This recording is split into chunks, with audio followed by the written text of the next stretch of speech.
So, namaste, good day to everybody. Thanks to Dr. Arakonti for giving me the opportunity today to be amongst wonderful leaders and entrepreneurs to share our thoughts and ideas around this so interesting topic, women in sustainable leadership and entrepreneurship. So let's deep dive directly into the subject. My question would be, today we are living in an era of really rapid change, where rapid change is the only constant. So I'm going to ask these ladies how they implement like effective and efficient procedures to be able to adjust with this dynamic environment. Hence, creating upfront management skills, resilience, with the ultimate goal to climb the ladder to the very top level. I'm going to begin with two wonderful leaders of very famous academic institutions. These ladies, they are currently shaping the new generation into high achievers and at the same time achieving the SDG, which is quality education. And I do think that education is the basis of growth. So let's start with Vanisha. Thank you so much. Ladies and gentlemen, good afternoon. As a leader in the education sector, I have the opportunity to inspire change and also to transform the momentum into action by the implementation of SDGs for quality education and lifelong learning. So we all talk about resilience, and over the years I have learned that it's very important for me, if I want to sustain, to have an agile mindset. So I try to break down all the silos and I try to combine all my effort into changing myself to cope with. Nowadays we have the digital era that post-COVID that the education sector is facing. And I try to groom the future ambassadors, not only for them to acquire the knowledge, but also to build a competency-based education. So we want them to be able to sustain with the right skills that they have, because it's just like a domino effect. If they are empowered, they will be able to perpetuate the essence of sustainability. So a far-sighted vision for us, because we believe in not only educating our students but also educating our staff, and we have worked with a lot of policymakers like HEC and QA, and we're trying to bridge the gap for not only working people, but we have nowadays working women who have had a lot of issues with education, and also the slow learners. So we champion equality, diversity and inclusion by not only focusing on quality education, which is SDG 4, but also by focusing on SDG 10, which is reducing inequalities, and also by partnering with other like-minded partners. So to conclude, I would say that if education is not engendered, it is going to endanger its sustainability. So I will now pass on the mic to my colleague Sita. Thanks a lot. It is a real pleasure to be among everyone today. So just to get to the subject,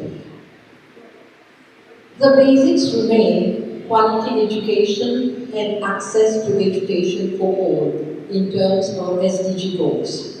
But the question, the debate right now should be how we are going to apply education towards global goals.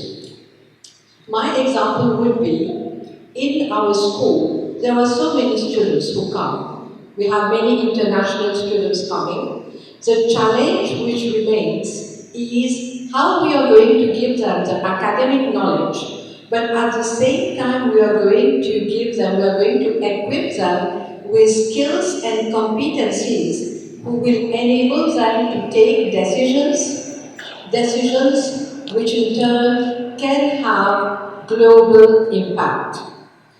Because right now we cannot work in a vacuum, we cannot work anymore in a silo. Everyone has his or her role to play at a global level. And what is more important in a way concerning women, because women sometimes they want to be entrepreneur owners, they want to launch their own projects. So as entrepreneurs, we need to equip them with competencies and values, which anywhere, anytime, will enable them to take the proper decisions, will enable them to have the grit and passion to carry on with their project, and also to be able to win the race. What I mean by winning the race is day in, day out, we can be an entrepreneur, we can be working in somebody else's organization, we can be in a governmental position, but what is the thing which is going to drive us till the end? Because education, being education, it imparts knowledge, but at the same time, we need to create a space for wholesome development, for the growth of values, for the respect for cultures, and to inculcate the possibility for women to work towards their own self-growth and development. Because what is more important is we are in a rat race, we want to win, but we are not running a sprint, we are actually in a marathon. And in a marathon, we have to properly manage our resources and our stamina till the end. Thank you. So thank you, ladies. What I can like on my mind, I'm thinking you should really keep up with this impressive marathon.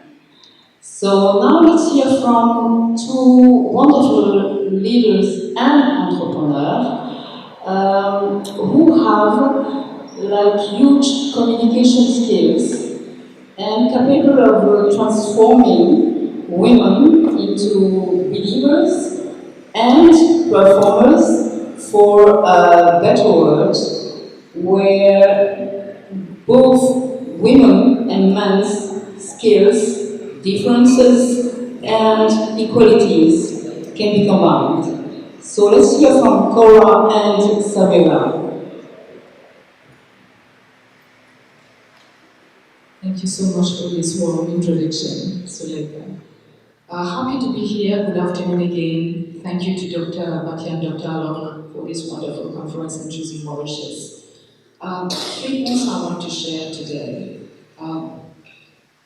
When I started in my young age career, I was a hard worker and I was qualified, but that was not enough.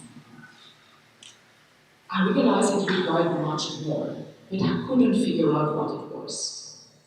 Until one day, the trainers of the royal family of UK came to Mauritius and trained a very niche number of people in Mauritius. And it was then a big eye-opener. I realized what I was missing. So it was then that my career started to have a growth, a constant growth. And as from that time, this is what I decided to include in Communication C amongst different type of services that we do, is to bring this part of business etiquette and protocol to other young generations in terms of self-confidence, building your personality, your image building, other soft skills, because that worked for me. It was key. And to me, I will even go further to say this is the difference between the 4-digit salary, the 5-digit salary, and the 6-digit salary. Yeah. So my second point, I'll extend the same point to, I'm also the president of an NGO for Teens in Control, for creating positive gender relationships between youths from the age of 8 to 17, including sexual education. So I do it for 20 years now. I come across a lot of underprivileged youth, teens, who really want to get out of their ghettos. So I try as much as possible to have a very special type of business model where I can communicate, where I can merge a little bit of communication C and what I do in terms of NGO. To convey this etiquette part to the less fortunate to be able to get out of the ghettos. If you want them to get out of the ghettos, you know this saying, you give, you don't give a fish, but you teach someone to fish.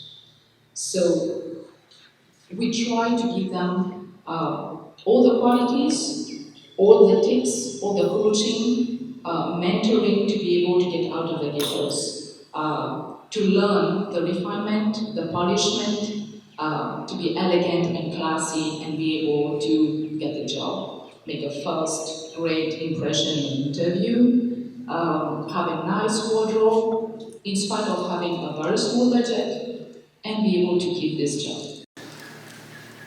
The third, I'll say note about the part of communications here where I do technology. I'm a fan of blockchain, AI, DeFi, NFTs, and DeFi. So any woman, any lady who would want to get into this space, if you have the willingness, that's amazing.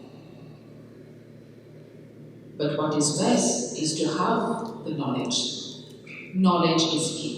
You can touch any industry you want and be whoever you want, but you need to have this knowledge.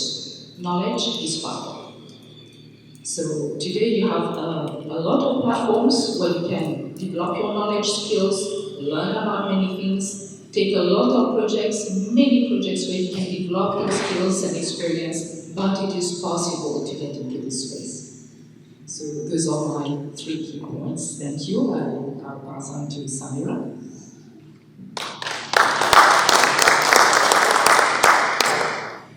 Thank you, Cora. Good morning, everyone. Excuse myself, my voice. You've said everything, Cora, but I just want to add some point that I've been experiencing for me as I'm myself in the education field, but I will talk in the aspect of women in tech. Actually, I am the representative of Women in Tech Africa in Mauritius for more than 7 years now, and I have been able to have more than 200 women as members on my platform. So how have I been able to do that during the 7 years was for myself to have an agile leadership. The leadership is very important, should be very effective with that dynamic environment that we are in tech.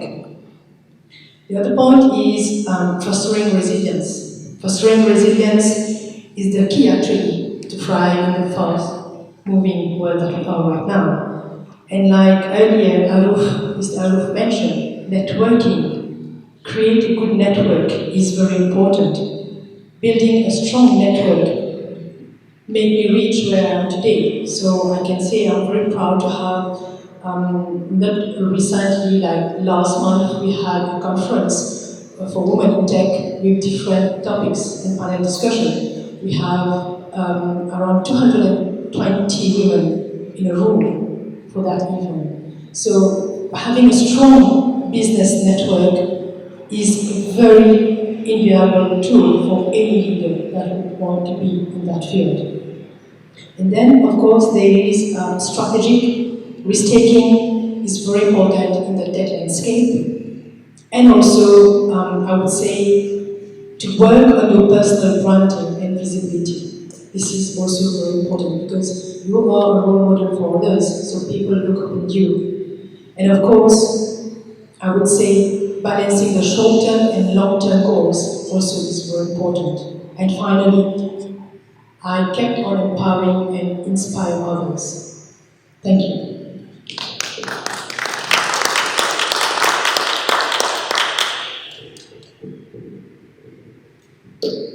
Okay, thank you. And what I understand is like we women, when we come together, we can really build a lot and give a lot, inspire a lot, and that's really, really great and make a big difference. So thank you so much. And now let's go to the second part with Samantha. Thank you very much, Sylvia, for having me. I also like to thank Dr. Fatia and Dr. Ali for the invitation to be here today for this wonderful event. So, we come now then to the second part, and you can see the first part is really truly inspiring. Let's think a bit more about sustainability, because I feel for women that women are naturally well suited to being sustainability leaders. And really there are a number of challenges along the way that we're now going to look at in the second part.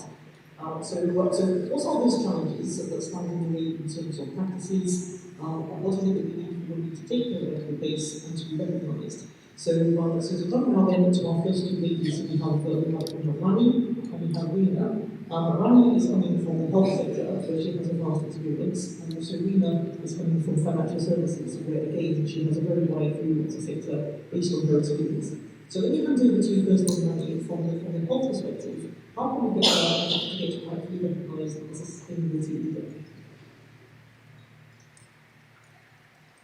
Thank you, Dr. Alo. Thank you, Dr. Bhatia, for arranging this panel.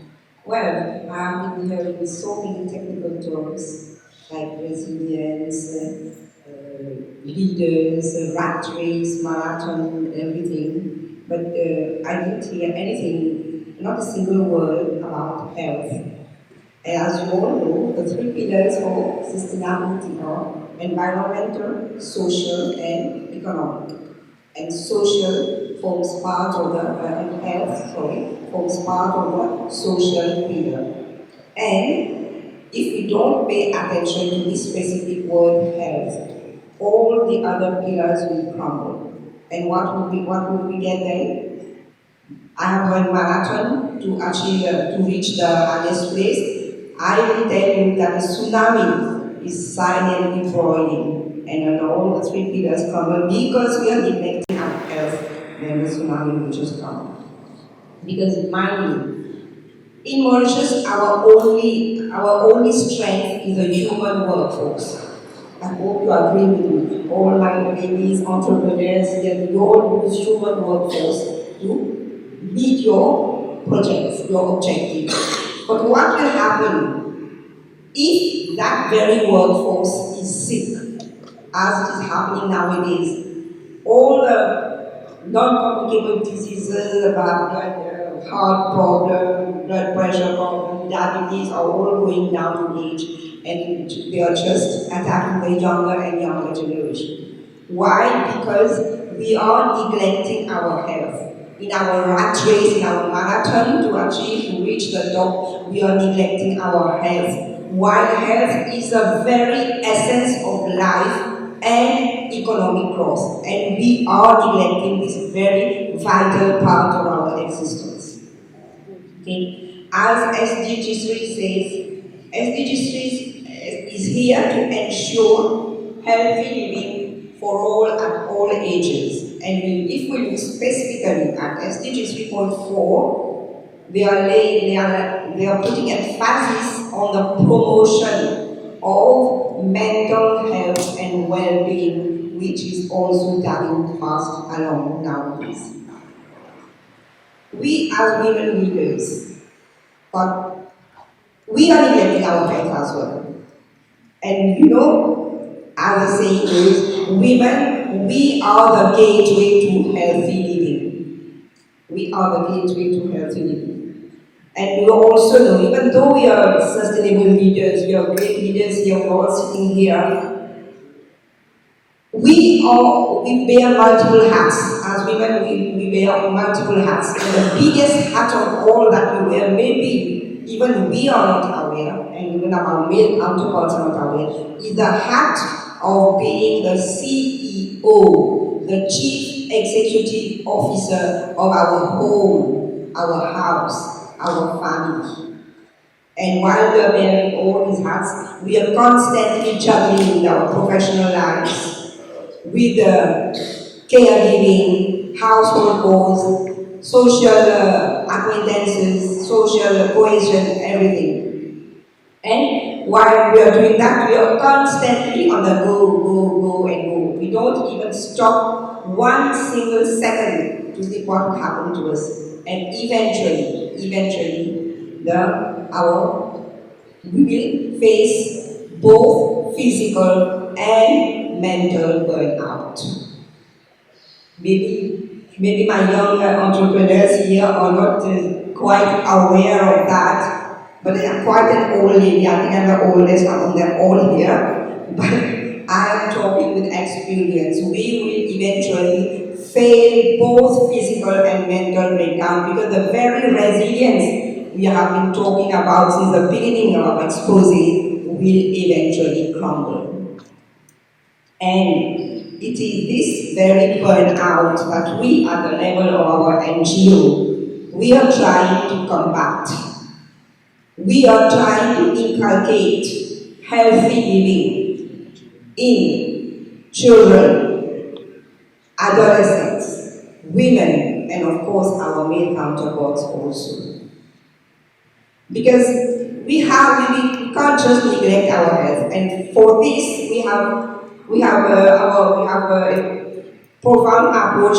We have founded a lifelong approach. Lifelong approach means this expanded vision will encompass all the health challenges that we women face that go beyond our reproductive age and meet with those that men also face. But with results and that affect women disproportionately because of our biological, gender, and other social health determinants. So we are beginning right from inculcating healthy nutrition in mothers to be. So we are beginning right from in utero till the end of our lifespan. In this way, we are trying to integrate, not trying, we are enabling women to integrate their biological, social, and professional roles so that they can function to their full potential. Then only we, as healthy, valued, enabled, and empowered women, we will be able to contribute fully towards sustainability. Because when women moves forward, the whole world moves with them. That's all for me.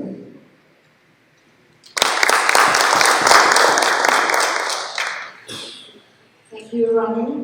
Ladies and gentlemen, good afternoon. I will be talking about the challenges that women face in the financial services sector.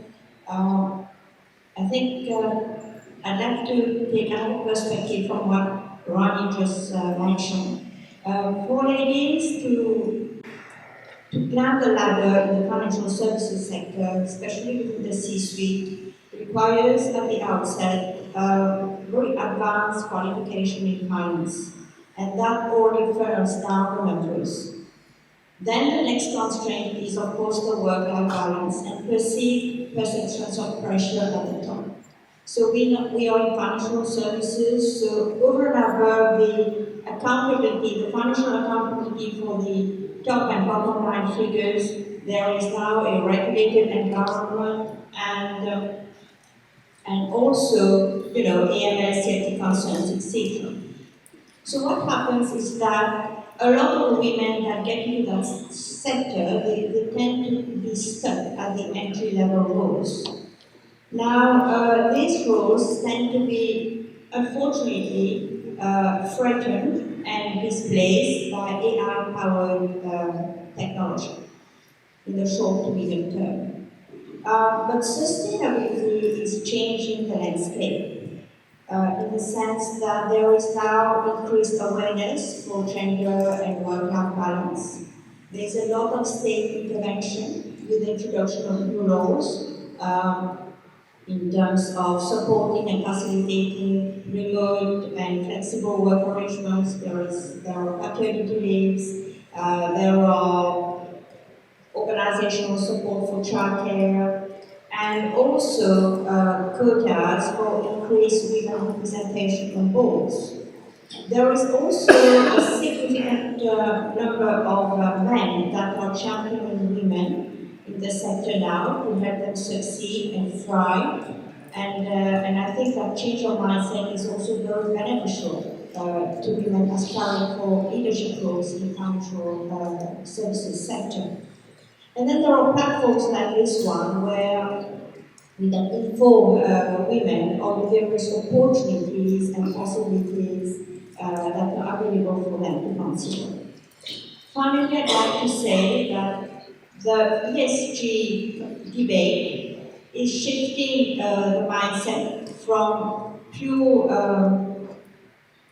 shareholder profits to interests, other interests, multiple stakeholder interests, and value creation, which makes the space, and there's a lot of scope now for other professionals from other domain expertise and skill sets, other than pure finance, to thrive in that sector and to shine at the top. So there is now more space for roles in compliance, legal, HR, technology, etc. So that's it from my end. Thank you.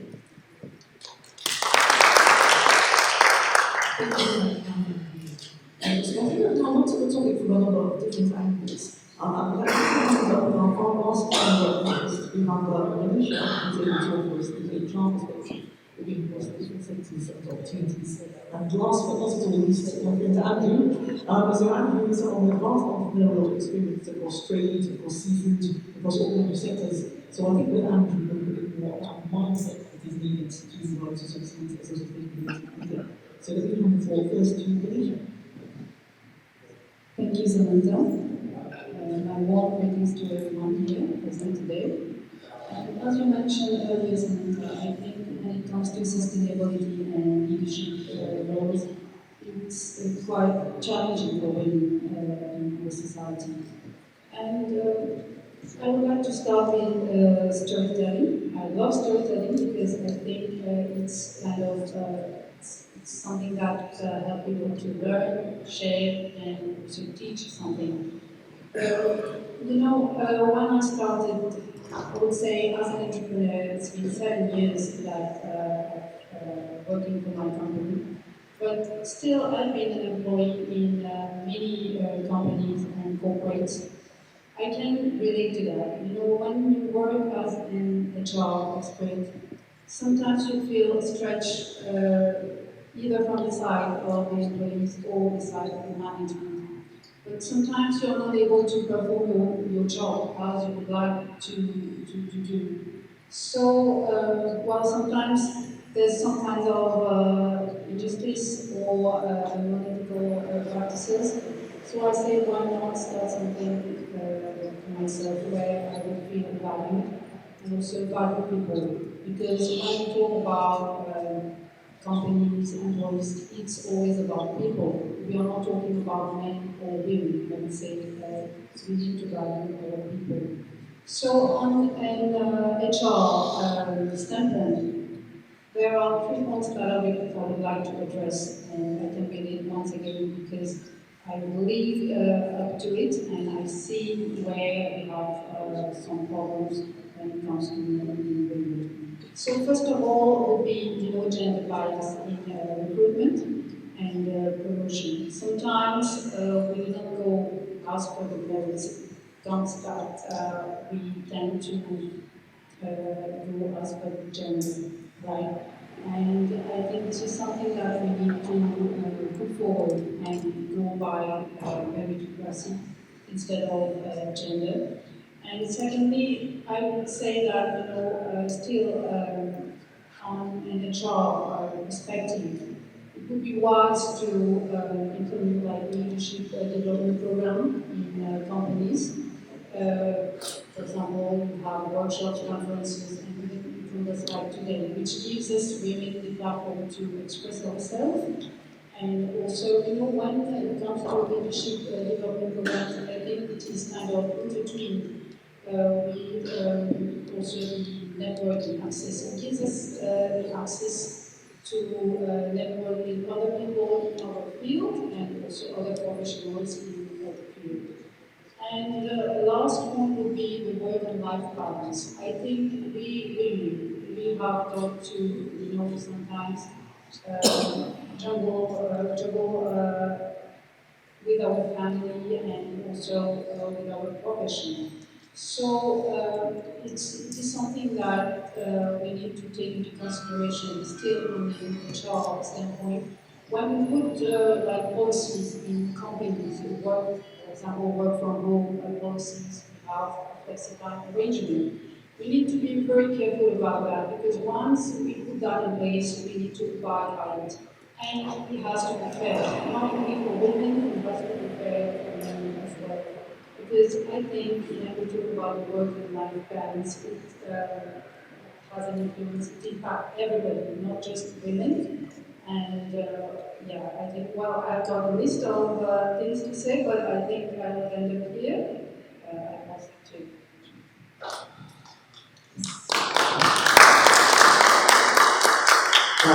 I'll try to be as quick as I can. I've been given 2 minutes. Ronnie, thank you for making me feel guilty because I've just postponed my blood test for Jan, knowing that now December is the time to eat and drink. So I'm gonna remember you. As much as I'm a feminist, I also believe that men and women are different, and we cannot fight for being equal. Because men are men, they are there, they are the ones who are made differently to go and earn that money outside. Women fundamentally, yes, we are homemakers, we can multitask, and we can also do business. Things are gradually changing now, but however much I've been into business and working, for me personally as a woman, I would never swap my priorities. Priorities will always remain home, family, and then the extra time is left for doing something else of my passion. I've been in business since the 20s, restaurants, seafood industry, polo, textile, I've tried everything. And very often I get the comments like, oh, you do this also? Oh, you sell this also? I'm like, yes, is there an issue? So I think this society, we need to, women, I'm talking about women, I'm so happy to see so many men here. Actually, we've got more men than women in the room. It is, I think my generation, born 77, we were brought up in a way where we had to educate ourselves to be able to be employed and earn a salary from someone. So become an accountant, a doctor, a lawyer. No one really taught us to do business. Now, with the COVID and all, many women have jumped into business because they needed the money. There was no way out. Now we have to go and struggle and learn and see how do we get that extra income. And I think now with the coming generation, it's nice to see mothers, women here, who are actually encouraging their children, their girls, like, yes, business is something. You need to be very courageous to be into business. It's not going to be easy. People will discourage you. And I think it's very important. I'll come back here on the mindset because as we're juggling with so many things in life, it's very, very important to have the right mindset. What we think, we say, we do. It has to be aligned. We have to be focused, we have to believe in what we want to do. And no one can stop you. Even as a life coach now, I'm shocked at times to meet intelligent, powerful women in key positions who have lack of self-esteem. To me it's shocking because I'm like, wow, I don't understand how it's got to a point. It's just because I think it's that very deep conditioning of women being brought up always to be more of a homemaker, family person, more than being given credit to her for her role as a businesswoman or entrepreneur. So there is a bit of a generation. trauma, which I can say is changing. But my last word or share that sharing views I'd like to do with you all is that confidence, keep believing in oneself, not giving up. Business life is going to be challenging. I hear many people saying, "Oh, but why me?" Yes, everybody. No one is going to get no one can escape from it. You either have a growth mindset or a fixed mindset. And if you have a growth mindset, life will be easier for you. But if you're fixed in a certain pattern, then you will really suffer the whips, if I can say, of the universe. We need to understand change is constant. And people are living in fear of change. And this is a big mistake. We started with a wonderful movie this morning which did mention all these key elements. So I'm here. If there's any questions, we'd like to all of us just take some questions. I think that is a nice way to end. Thank you. Okay, I would say amazingly awesome, really great, great panelists. Before I know we are really running out of time. I see Alok looking at us, not very nicely. So I would really like each one of us to say like one sentence is really a giveaway to you here, men and women in the audience. I begin with mine, where I would say never ever stop learning and always be passionate. I would say that you have to always believe in your power, in the power of your dreams. Thank you. Never give up on your dreams. Sometimes you will have doubts, you will feel maybe that you are not going to make it, but do not give up on your dreams and do not make any concessions. Believe in yourself. Never lose your self-confidence. And I would like to thank great men who have also been great women supporters. And with your help and support, us ladies can find our space. Thank you. I would say lead by example and be integrity. Thank you.